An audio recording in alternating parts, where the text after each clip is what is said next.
Good morning, everybody, and this is your DAX day trade setups for today. So, what a massive seesaw day on Friday. Big up, big down, and you're basically talking about a 2.2% move in the market up and then immediately reverse. That is, you can't really trade that. I mean, how do you trade that kind of stuff? That's a question I keep asking myself. And then you don't even adhere to the levels. So we've got to go a little bit further to the left, and even that swing high there is not what I would consider a level.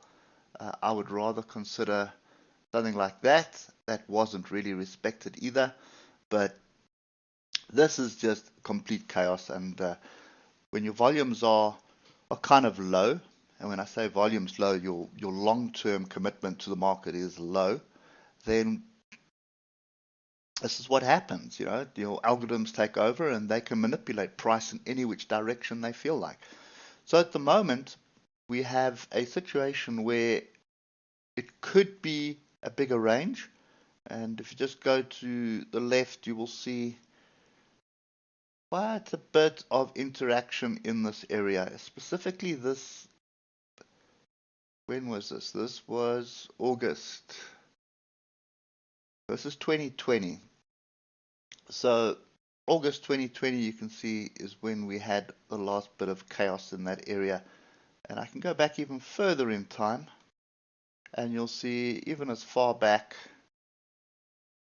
as 2018, we had a similar situation. And then we had this area, which was also, I think it was 2017. Yeah, 2017, you can see where we sort of hovered in this area. So there's been a lot of interest in this zone over the years. If you look at our oscillators at the moment, diversion is still in play.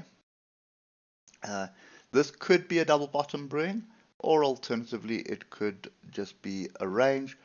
If we do drop below here, watch out below, because then we more than likely we won't target these two tails here, but you need to go a little bit further back and probably go to the weekly to get the targets. Well, there they are there. So there's one there. Let's just get them all in. That's enough. Okay, so that's a target area that we have here, and you can see some of it lines up with what we got to the left, but I think this is the big one at 12,338. So let's just get down to the levels that we want to be trading. You can see the 3-hour trend is down, granted. But, the way things were looking, it was looking like a little bit of a bounce, and we got the bounce, I suppose. We got the rejection as well. Nothing here except for a range setup. If we look at the hour, which is what we want to be doing, you can see strong climb, and this is when the data came out, and then basically just sunk again.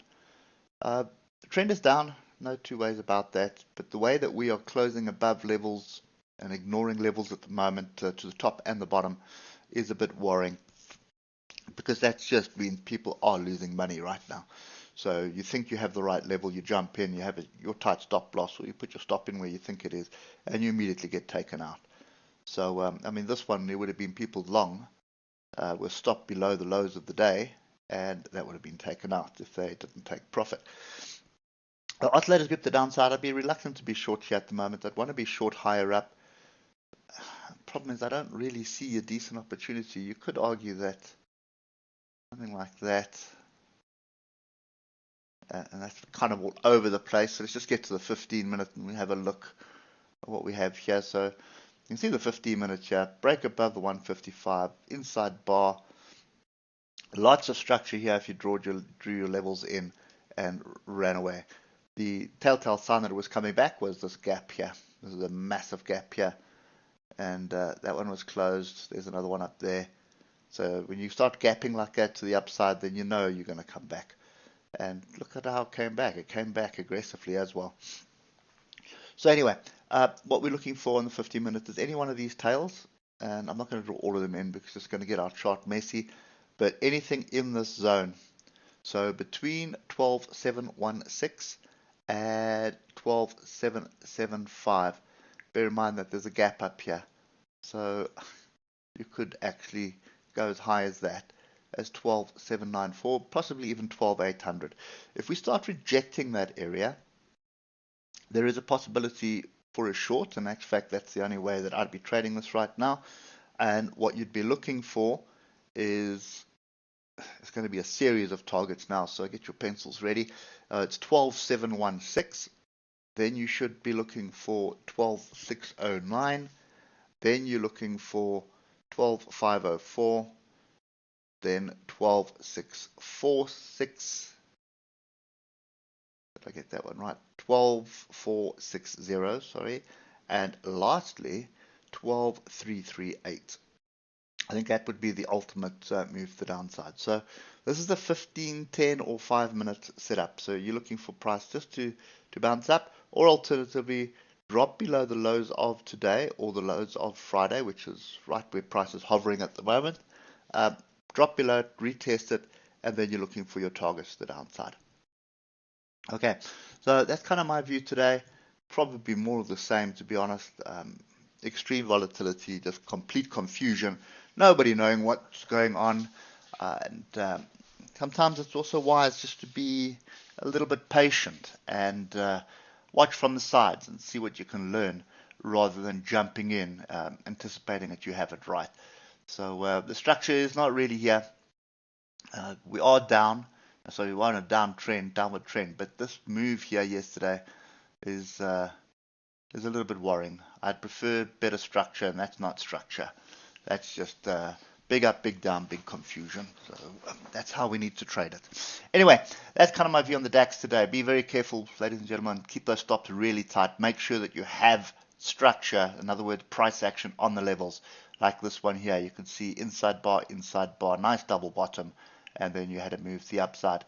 If you're looking for pin bars, inside bars, and golfing bars, that's pretty much all you're looking for. It needs to be on the level. And we could argue that this was a massive engulfing bar on the level here. So you should be short here with a stop to the upside. But I don't like trading like that, because it's not normal 2% move like that in one bar, in 1 hour. So anyway, be very careful, keep our stops tight, and get onto lower time frames so you can just get a better entry with a tighter stop loss. Hope that helps, and we'll catch up with you tomorrow morning. Cheers for now.